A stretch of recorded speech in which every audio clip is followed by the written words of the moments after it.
박소영의 흡세 건강 라디오 당신의 하루의 쉼표가 되어 건강과 행복을 함께 나눠요. 흡세 건강 라디오. 백세 건강 라디오 박소영입니다.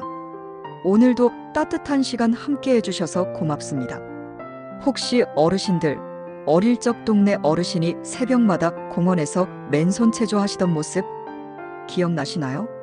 그때는 왜 저렇게 일찍 일어나서 운동을 하실까 궁금했는데 이제 그 마음을 조금씩 이해하게 됩니다. 오늘은 정말 특별한 사연을 가져왔습니다.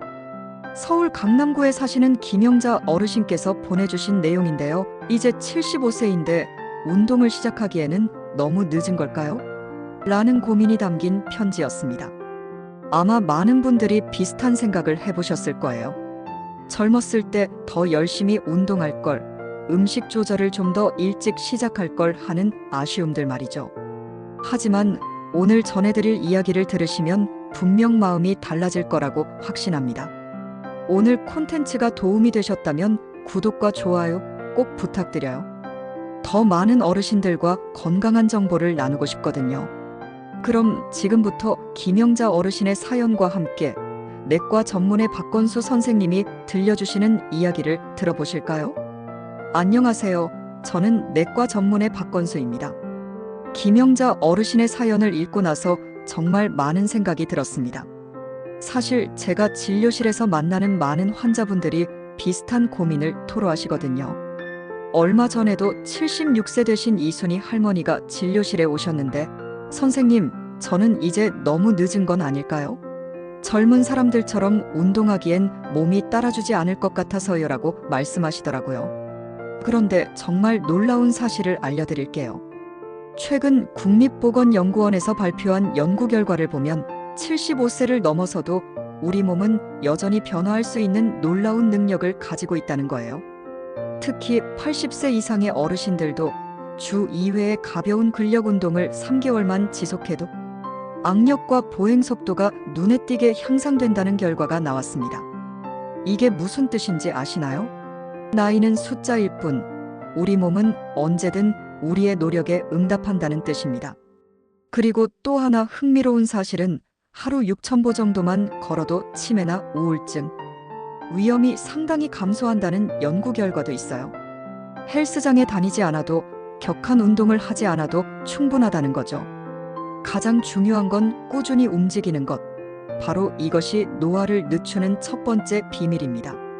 자, 그럼 지금부터 제가 오랜 임상 경험을 통해 정리한 75세부터 시작하는 몸을 젊게 만드는 7가지 비밀을 하나씩 알려드리겠습니다.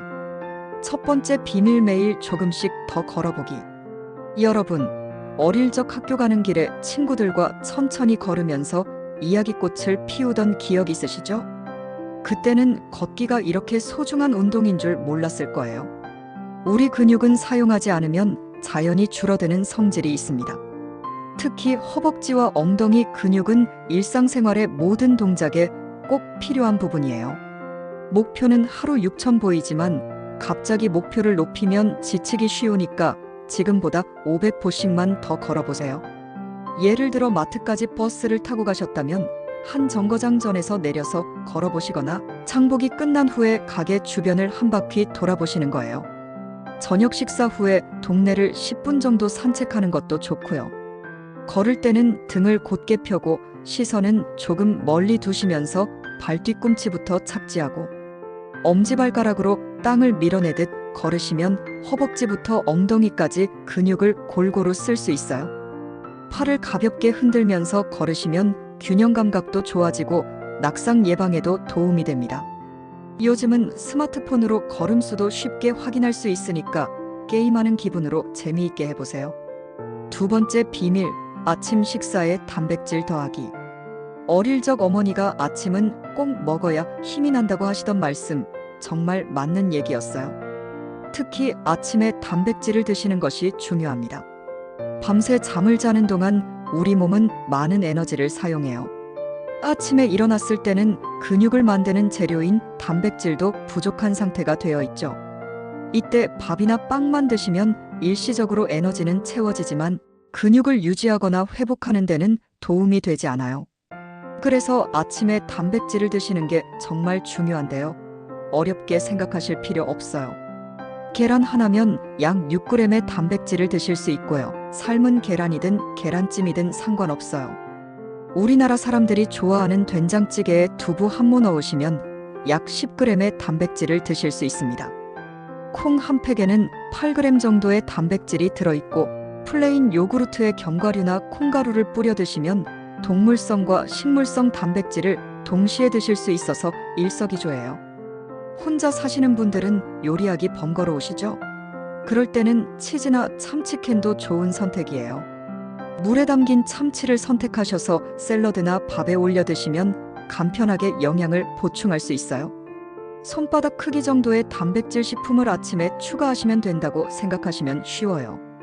예를 들어 계란 하나와 요구르트 또는 콩요리와 작은 생선구이 이런 식으로 조합하시면 아침에 15g 정도의 단백질을 드실 수 있습니다.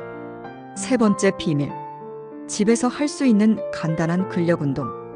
근력 운동이라고 하면 무거운 아령을 들거나 헬스장에 가야 한다고 생각하시는 분들 많으시죠?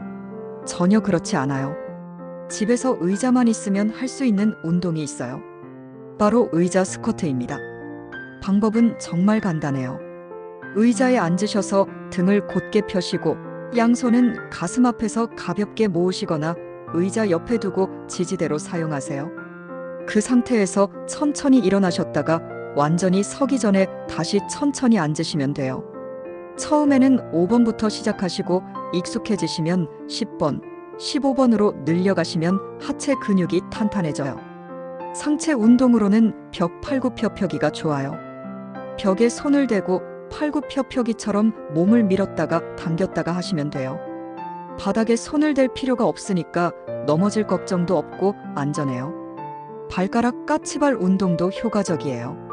설거지 하시면서 싱크대에 손을 짚고 발끝으로 몸을 들어 올렸다 내렸다 하시면 종아리 근육이 강해지고 혈액순환도 좋아져요. 부종이나 냉증 개선에도 도움이 됩니다. 중요한 건 무리하지 않는 것과 습관을 만드는 거예요. 텔레비전 보시면서 양치질 하시면서 일상 속에 자연스럽게 넣으시면 계속하시기 쉬워져요. 근육을 움직이면 기분도 좋아져요. 운동하면 행복 호르몬이라고 불리는 세로토닌과 엔돌핀이 나와서 마음도 밝아지거든요. 네 번째 비밀. 꼭꼭 씹어 드시는 습관. 어릴 적 할머니가 음식은 꼭꼭 씹어 먹어야 한다고 하시던 말씀 기억나시죠? 그 말씀이 얼마나 과학적으로 정확한지 이제야 알겠어요.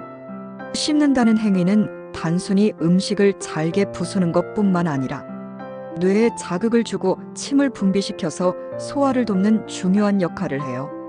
나이가 들면 자연스럽게 씹는 힘이 약해지고 그래서 부드러운 음식을 선택하게 되는데 이게 오히려 씹는 습관을 줄여서 입 주변 근육이 약해지는 원인이 되기도 해요.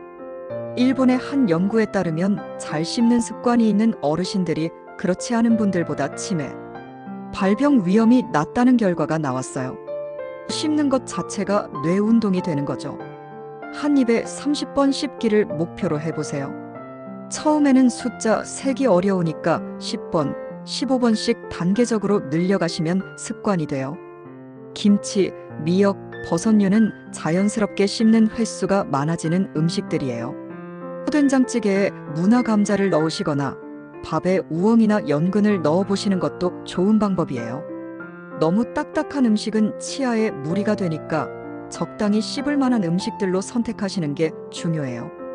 잘 씹으면 포만감도 일찍 와서 과식을 막을 수 있어요.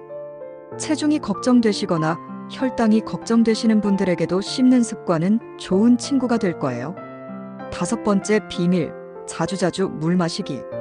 젊었을 때는 목이 마르면 자연스럽게 물을 찾게 되는데 나이가 들면 갈증을 느끼는 감각이 둔해진다는 사실 아셨나요?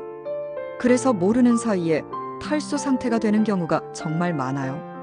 특히 어르신들은 체내 수분량 자체가 젊을 때보다 적어서 땀이나 소변으로 나가는 수분을 보충하기가 쉽지 않아요. 그 결과 혈액이 끈끈해져서 뇌경색이나 심근경색 위험이 높아질 수 있어요. 하루에 컵으로 6에서 8잔, 양으로 치면 1.2에서 1.5리터 정도 드시면 돼요. 한 번에 많이 드시지 마시고 조금씩 자주 드시는 게 중요해요. 아침에 일어나서 한 컵, 오전에 한 컵, 식사할 때 한 컵, 오후 간식 시간에 한 컵, 저녁 식사 때 한 컵, 목욕 전후로 한 컵씩 이렇게 하시면 무리 없이 마실 수 있어요. 물론 물이 좋지만 보리차나 결명자차, 연하게 탄 스포츠 음료, 국물 있는 된장찌개도 수분 보충에 도움이 돼요. 다만 커피나 녹차처럼 카페인이 많은 음료는 이뇨작용이 강해서 너무 많이 드시면 오히려 수분이 몸에서 빠져나가요. 술도 마찬가지로 탈수를 악화시킬 수 있어요. 차가운 물을 갑자기 많이 드시면 위장에 부담이 되니까 미지근한 물이나 따뜻한 차를 조금씩 드시는 게 몸에 좋아요. 소변 색깔이 진해지면 수분이 부족하다는 신호예요. 화장실 가기 번거롭다고 물을 안 드시는 분들 계신데 이건 오히려 역효과예요. 수분 부족은 변비나 감염의 원인이 되기도 하니까 조금씩이라도 꾸준히 드세요. 6번째 비밀, 새로운 것에 도전하기. 몸을 건강하게 유지하려면 운동과 식사가 중요하지만 마음과 뇌를 건강하게 유지하는 것도 똑같이 중요해요. 미국 신경과학 연구에 따르면 어르신들이 새로운 것을 배울 때 기억을 담당하는 뇌의 해마 부분이 활발하게 작동하고 신경세포들 사이의 연결이 강해진다고 해요. 새로운 도전 자체가 뇌 건강에 직접적으로 도움이 된다는 뜻이죠. 어려운 건 아니어도 돼요. 스마트폰으로 사진을 찍어서 편집해 보시거나 요리책 보고 평소 안 해보던 요리에 도전해 보시거나 동네 체조 모임이나 취미 모임에 나가보시는 것도 좋아요. 나는 손재주가 없어서라고 걱정하실 필요 없어요. 잘하고 못하고가 중요한 게 아니라 익숙하지 않은 것을 해보는 그 한 걸음이 중요한 거거든요. 캐나다 연구에서 새로운 취미를 시작한 어르신 그룹과 기존 습관만 계속한 그룹을 비교했는데 새로운 것을 시작한 그룹이 6개월 후 기억력 테스트에서 더 좋은 결과를 보였다고 해요. 도전한다는 것은 기분에도 좋은 영향을 줘요. 새로운 경험을 하면서 해냈다는 성취감이나 나도 아직 할 수 있구나 하는 자신감이 생기거든요. 이런 마음가짐이 의욕을 높이고 활동적인 매일로 이어져요. 매일 산책 코스를 조금씩 바꿔보시거나 처음 가보는 가게에서 장보기를 해보시거나 모르는 음악을 들어보시는 것도 훌륭한 도전이에요. 75세부터 시작한다고 하면 부담스럽게 들리지만 실은 작은 변화야말로 뇌에게 최고의 영양소예요. 7번째 비밀, 좋은 잠자리 리듬 만들기. 나이가 들면 잠을 못 자거나 밤중에 자주 깨는 고민을 하시는 분들이 많아져요. 하지만 잠은 몸의 회복과 뇌 정리에 꼭 필요한 소중한 시간이에요. 일본 고령자 대상 조사에서 충분한 잠을 자는 분들이 낮 활동량도 많고 몸의 기능 저하도 완만했다는 보고가 있어요. 잠의 질을 높이는 것이 곧 삶의 질을 지키는 일이죠. 잠들기 전 준비가 중요해요. 밤늦게까지 텔레비전이나 스마트폰 화면을 보고 계시면 강한 빛 때문에 뇌가 자극받아서 잠들기 어려워져요. 잠들기 1시간 전에는 텔레비전을 끄고 방 조명을 조금 어둡게 해서 조용한 시간을 보내세요. 체온 조절도 중요해요. 사람은 몸 내부 체온이 떨어질 때 졸음이 오는 구조로 되어 있어요. 자기 1시간 정도 전에 미지근한 물로 목욕하시면 그 뒤에 자연스럽게 체온이 내려가면서 잠이 와요. 샤워만 하시는 분들 많으시지만 가능하면 욕조에 몸을 담그는 습관을 들이시면 잠자리 리듬이 좋아져요. 낮 시간 보내는 방법도 중요해요. 낮에 햇볕을 쬐고 적당히 몸을 움직이면 밤에 잠들기 쉬워져요. 반대로 낮잠을 2시간 이상 주무시면 밤잠이 얕아지니까 30분 이내로 하시는 게 좋아요. 침실 환경도 신경 써보세요. 매트리스나 베개가 몸에 맞지 않으면 밤중에 자주 깰 수 있어요. 베개 높이를 조금 조절하거나 이불을 가볍게 바꾸는 것만으로도 잠이 깊어질 수 있어요. 잠이 안 올 때 억지로 자려고 하지 마세요. 이불 속에서 잠이 안 온다고 초조해하면 오히려 더 잠이 달아나요. 그럴 때는 일어나서 가벼운 독서를 하시거나 따뜻한 차를 한 잔 드시면서 마음을 진정시키세요. 잠은 시간만큼이나 질이 중요해요. 잘 주무시면 근육 회복도 잘 되고 다음날 몸도 가벼워져요. 마음의 안정에도 도움이 되어서 짜증이나 불안감이 줄어들어요. 제가 아는 분 중에 이미자 할머니라는 76세 되시는 분이 계세요. 이미자 할머니는 70대 초반까지만 해도 몸 움직이기를 별로 좋아하지 않으셨어요. 장 보러 갈 때도 꼭 버스를 타시고 집에서는 거의 앉아서 지내셨대요. 그래서인지 75세 넘어서부터 계단 오르기만 해도 숨이 차고 조금만 걸어도 다리가 무겁게 느껴지셨답니다. 병원에서 근육이 많이 줄었네요 라는 말을 듣고서야 처음으로 위기감을 느끼셨대요. 그 후부터는 매일 아침 동네를 10분씩만 걷는 습관을 시작하셨어요. 처음에는 귀찮네 하고 생각하면서도 날씨 좋은 날엔 산책을 계속하시고 비 오는 날에는 집에서 의자에 앉았다 일어났다 하는 운동을 하셨대요. 1년 정도 꾸준히 하시니까 다리 무거운 느낌이 줄어들고 계단 오르내리는 것도 한결 수월해졌다고 웃으시더라고요. 거기에다 아침마다 요구르트와 된장찌개 두부를 꼭 드시기로 하신 후부터는 몸이 가벼워지고 감기도 잘 안 걸린다고 하셨어요. 또 다른 분으로는 김철수 어르신이 계신데 78세세요. 퇴직 후에 특별한 취미 없이 집에서 텔레비전만 보고 지내셨는데 부인분 권유로 동네 노래교실에 나가기 시작하셨어요. 처음엔 부끄러워하셨지만 노래 부르면서 큰 소리도 내고 동료들과 웃고 떠드는 시간이 늘어나니까 기분이 정말 밝아지셨다고 해요. 요즘은 노래를 부르면 기분이 개운해지고 밤에도 잘 잔다고 말씀하세요. 이미자 할머니나 김철수 어르신처럼 특별한 돈이나 도구 없이도 작은 한 걸음을 내딛는 것만으로 몸도 마음도 달라질 수 있어요.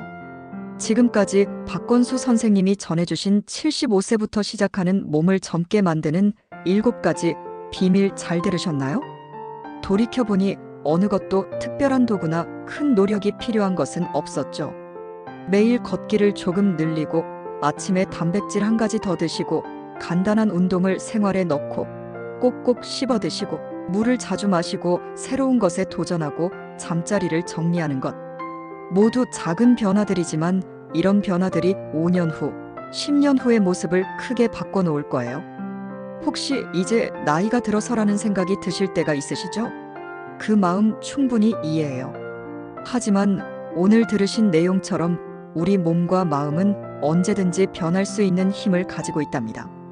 어릴 적 뒷골목에서 친구들과 뛰어놀던 그 시절의 에너지가 여러분 안에 아직도 살아있어요. 단지 잠깐 잠들어 있을 뿐이죠. 오늘 소개해드린 7가지 비밀 중에서 단 한 가지라도 실천해보세요. 그리고 댓글로 이것부터 시작해보겠습니다라고 남겨주시면 저도 정말 기뻐할 거예요. 다른 시청자분들에게도 큰 힘이 될 거고요. 나이를 핑계로 포기할 필요는 없어요. 오히려 75세부터야말로 새로운 시작을 위한 황금기일 수 있답니다. 오늘도 끝까지 함께 해주신 모든 분들께 감사드려요. 건강하고 행복한 하루하루 되시길 바라며 구독과 좋아요, 그리고 주변 분들과도 이 건강한 정보를 나눠주세요. 다음 시간에도 더 유익한 건강 이야기로 찾아뵐게요. 100세 건강 라디오 박소영이었습니다. 안녕히 계세요.